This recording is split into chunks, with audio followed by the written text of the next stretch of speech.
저희 함께 하나님의 말씀 보도록 하겠습니다. 오늘 함께 살펴볼 하나님의 말씀은 말라기 3장 16절 말씀입니다. 자리에서 함께 일어나셔서 우리에게 주시는 하나님의 말씀 같이 읽도록 하겠습니다. 우리 한 목소리로 같이 읽겠습니다. 그때 여호와께서는 여호와를 경외하는 사람들이 서로 말하는 것을 귀 기울여 들으셨다. 여호와를 두려워하고 그분의 이름을 존중하는 사람들을 여호와 앞에 있는 기억의 두루마리에 기록하셨다. 아멘. 자리에 앉아주시면 되겠습니다. 오늘은 우리를 살리는 하나님의 약속이라는 제목으로 말씀을 나누기 원합니다. 우리가 신앙생활을 하면서 가장 지치는 순간은 아마 믿음이 내 현실을 정말 붙들어주고 있는가? 라는 질문이 우리의 마음속에서 올라올 때가 아닌가 싶습니다.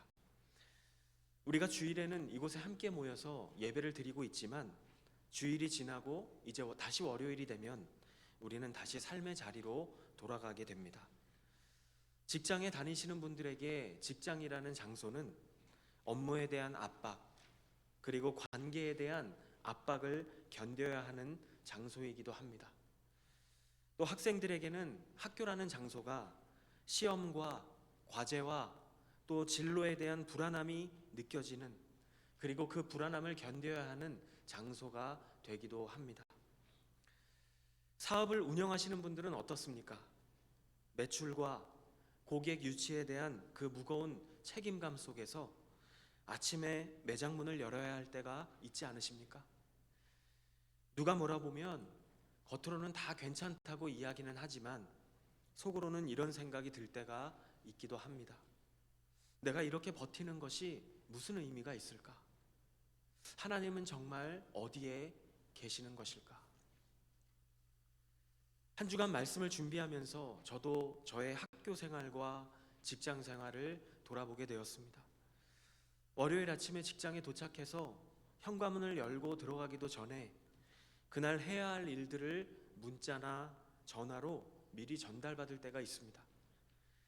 그렇게 들어가서 해야 할 일들이 많이 쌓여 있다는 것을 생각하면 사무실에 들어가기도 전에 마음이 눌릴 때가 있습니다.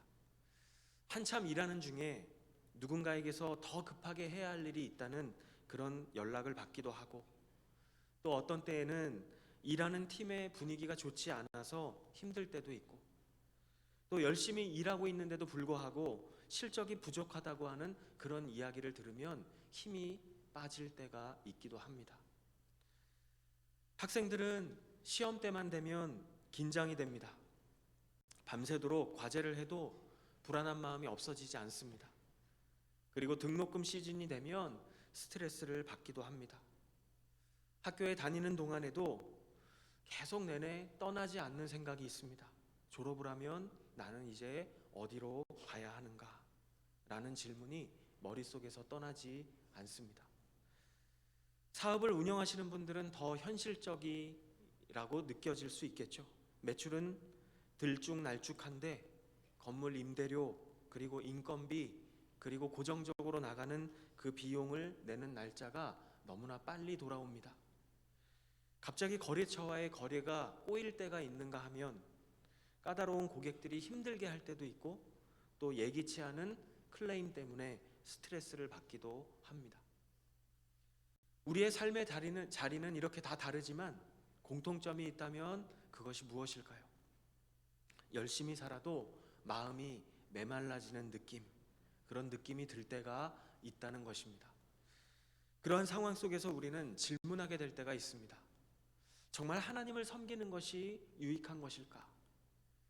내가 이렇게 믿음 생활하고 있는데 하나님을 믿는 이 믿음이 내가 지금 처해 있는 이 현실 속에서 어떤 힘이 있을까?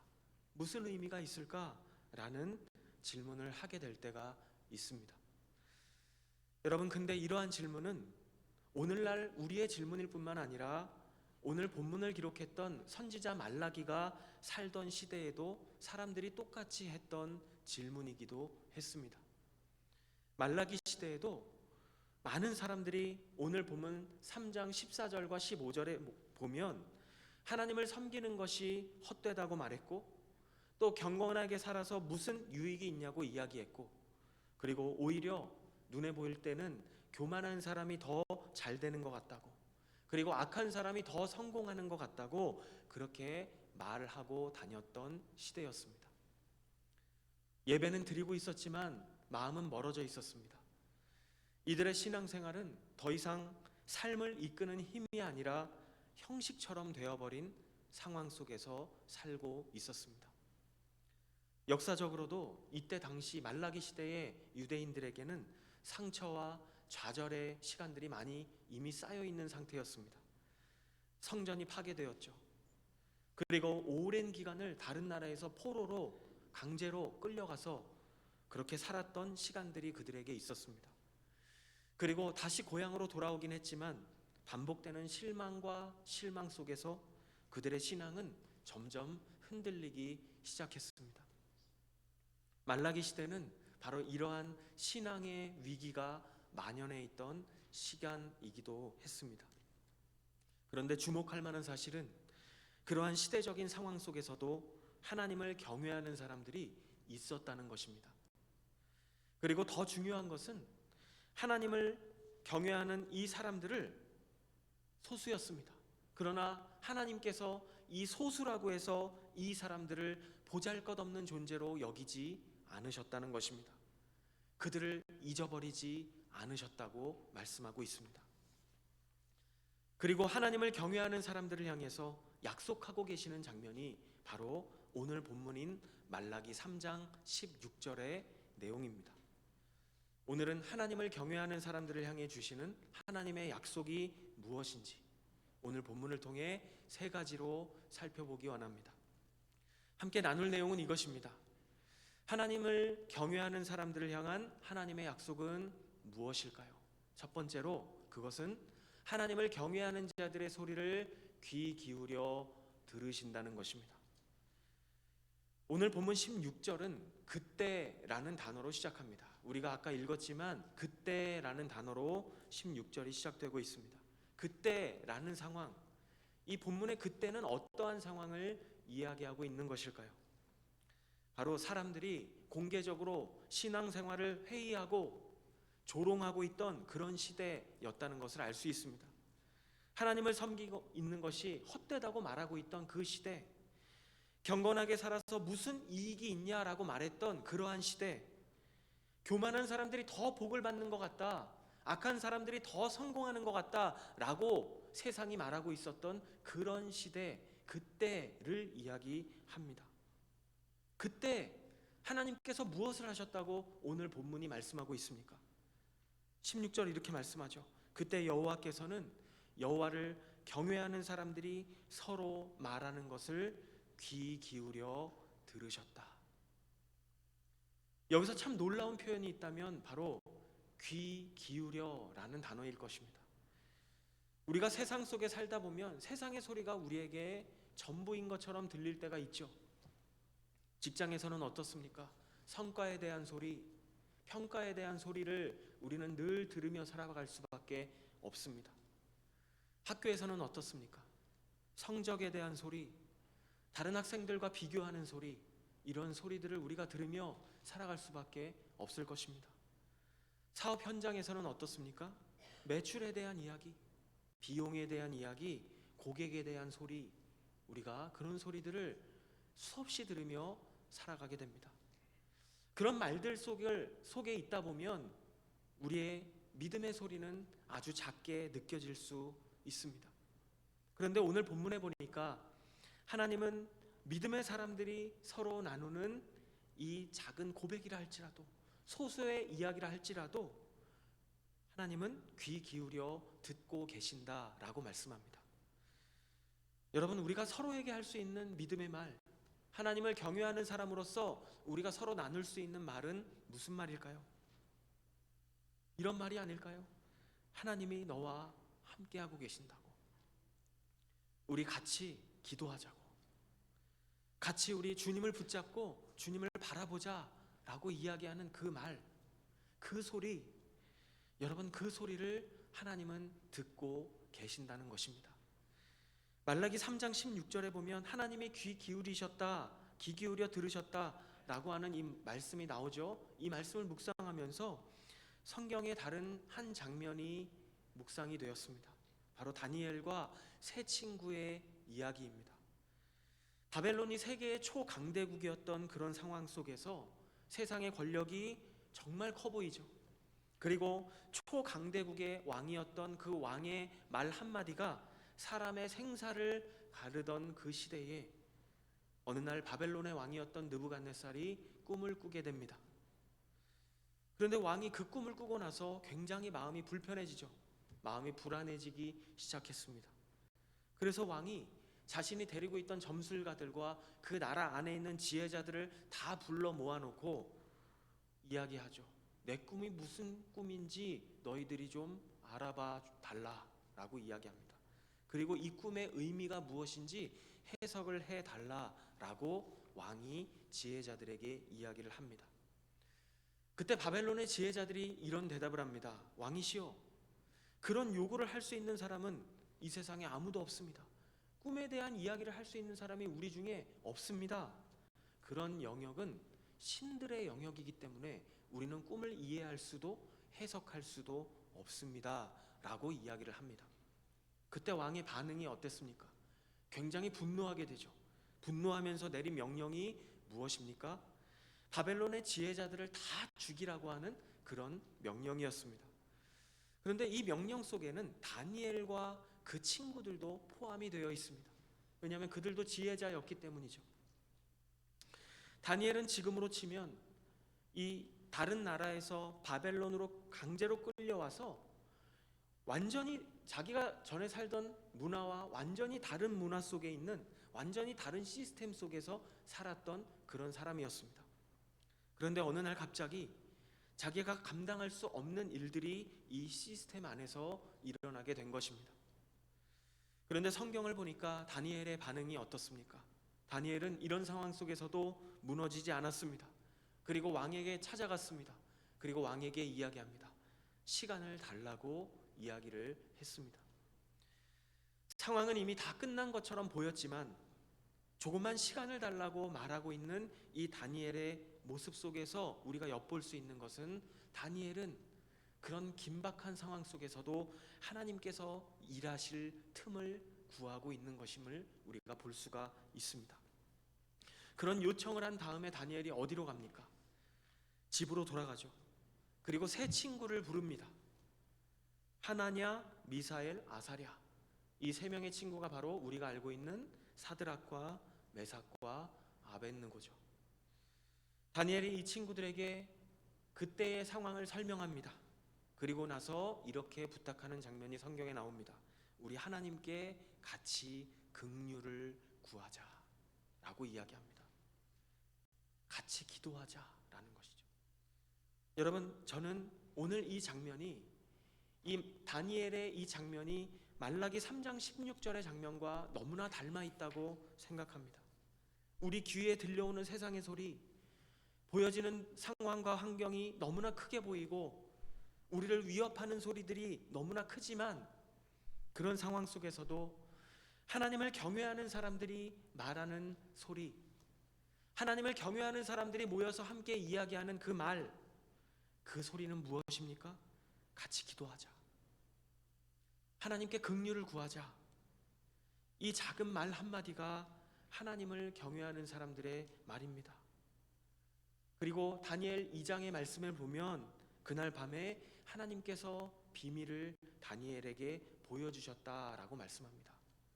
성경을 보면 다니엘이 혼자서 영웅처럼 이 상황을 해결한 것이 아니라는 것을 너무나 분명하게 알 수가 있습니다. 사랑하는 여러분, 믿음이 무엇입니까? 현실의 어려움이 너무나 크고 세상의 소리가 너무나 커서 내가 감당할 수 없을 때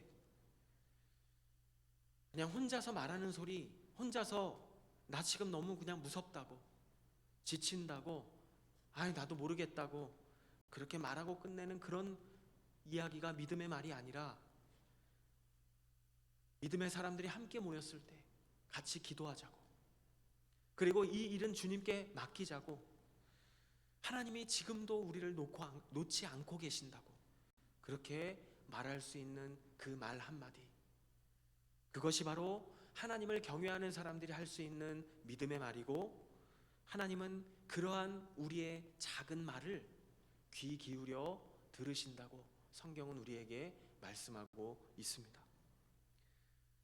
우리가 다니엘의 이야기를 했지만 이 다니엘서 말씀은 그렇게 하나님께 함께 기도하며 나아가자라고 했던 사람들의 다음 장면이 어떻게 진행되어지는지 그 결과도 우리에게 보여주고 있습니다. 이들의 믿음은 어떤 믿음이었을까요? 세상 속에서 하나님께서 응답하시지 않을지라도 라는 믿음이었습니다.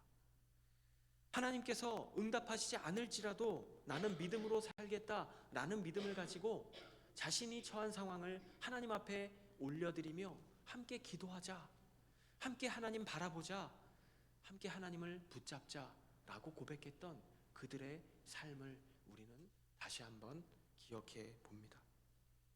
그들의 삶에 하나님은 해답을 주셨고, 그리고 다니엘은 왕 앞에서 꿈과 그 꿈에 대한 해석을 이야기함으로써 사람들의 생명을 구하게 되었습니다.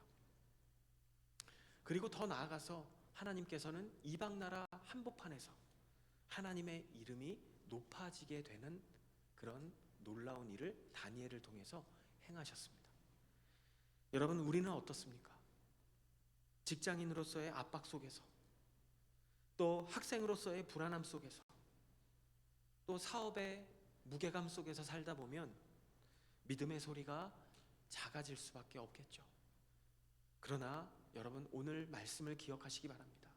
그러한 상황 속에서 우리가 해야 할 말, 우리가 서로 나누어야 할 말, 그런 말은 무엇이겠습니까? 함께 기도하자. 주님이 함께하고 계신다.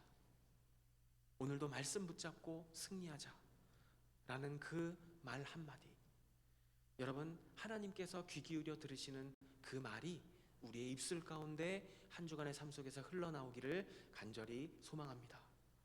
하나님을 경외하는 사람들을 향한 하나님의 약속이 무엇입니까?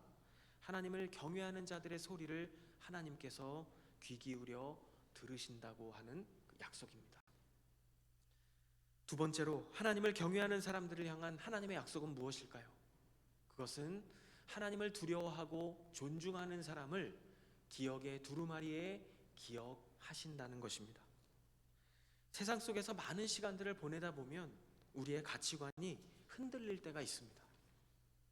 직장에서의 성과나 어떤 데이터가 내 가치를 결정한다고 그렇게 내 자신이 믿어버릴 때가 있습니다. 학교에 계시는 분들은 어떻습니까? 학교에서 받는 성적표가, 그리고 평가가 내 인생의 가치를 결정한다고 그렇게 믿고 생각할 때가 있지 않습니까? 사업하시는 분들은 내가 얼마나 많이 남겼는가 하는 것으로 인생의 가치를 측량하고 평가할 때가 있지 않습니까? 그래서 때로는 눈에 보여지는 것이 내 마음처럼 되지 않았을 때 우리는 마음이 많이 흔들릴 때가 있습니다. 그리고 어떻게 해서든지 어떠한 경우에는 이런 생각도 들 때가 있습니다. 수단과 방법을 가리지 않아서라도 세상 속에서 내 가치를 증명해 보이고 싶다라고 하는 마음이 우리 마음속에서 생길 때가 있습니다. 그런 생각을 하다 보면 이런 생각을 또 하게 되죠. 내가 믿음으로 선택한 것들이 결국 남는 게 있었나? 내가 말씀대로 살겠다고 했는데 말씀을 따라 살아왔던 이 선택했던 시간들이 누가 알아주던가? 남는 것이 무엇이었는가? 어떤 사람이 나를 알아주었는가? 라는 생각을 할 때가 있지 않습니까? 그런데 여러분, 하나님께서 말씀하십니다. 나는 기록하고 있다고 말씀하십니다. 너의 진심을 다 두루마리에 기억하고 있다는 것입니다. 사도행전 10장을 보면 로마의 군인이었던 고넬료가 나옵니다. 이 고넬료는 유대인은 아니었지만 하나님을 경외했던 사람이었고, 그리고 다른 사람을 향해서 구제했던 사람이었고, 그리고 기도의 사람이었다라고 사도행전 10장은 말씀합니다. 그러던 그에게 어느 날 천사가 나타나서 고넬료에게 이야기를 합니다. 이 천사의 이야기가 굉장히 의미심장합니다. 너의 기도와 구제가 하나님 앞에 상달되어 하나님께서 기억하셨다라고 이야기합니다. 여러분, 이게 무슨 뜻이겠습니까? 고넬료의 믿음과 구제와 기도가 잠깐 보였다가 사라지는 일시적인 것이 아니라 다 하나님 앞에서 기억이 되었다는 것입니다. 내가 직장 가운데 직장 생활 속에서 손해보는 것 같아도 때로는 정직을 선택한 날이 있지 않습니까? 캠퍼스 안에서 내가 혼자 서 있는 것처럼 느껴져 있을 때에도, 느낄 때에도 그럼에도 불구하고 신앙을 지켰던 순간들이 여러분 있지 않으세요? 또 사업 현장에 계시는 분들은 내가 계산해봐도 아무리 계산이 안 맞아 보이는데도 불구하고, 남는 것이 없는데도 불구하고 양심을 지켰던 적이 있지 않으십니까? 세상은 우리에게 그러한 모습을 향해서 비효율적이다라고 이야기할지 모릅니다. 그러나 하나님께서는 그러한 모든 순간을 기록하셨다고 말씀합니다. 그것이 바로 기록할 가치가 있는 선택이라고 말씀하고 있는 것이죠. 세상은 이렇게 우리를 어떠한 실적이나 성과를 가지고 우리를 정의하고 그렇게 우리의 가치를 평가할 수 있지만, 그러나 하나님은 우리를 기억의 두루마리에 기록하신다라고 말씀합니다. 왜 이것이 우리에게 큰 위로가 될까요? 우리의 현실은 너무나 반복해서 내가 뭘 남겼지 라고 하는 우리의 본성을 따라 생각하는 우리의 논리를 가지고 우리의 삶을 평가하고 우리의 삶을 몰아붙일 때가 있기 때문이죠. 그런데 하나님께서는 너의 믿음의 흔적은, 네가 그렇게 믿음을 따라 살아왔던 삶은 사라지지 않는다 라고 분명하게 우리에게 말씀합니다. 여러분, 오늘도 그리고 새롭게 시작되는 이번 한 주간도 우리의 삶에서 이루어지는 보이지 않는 믿음의 선택이 어떠할 때에는 허무하게 느껴질 때도 있을지 몰라요. 누가 알아주지 않을 수도 있습니다.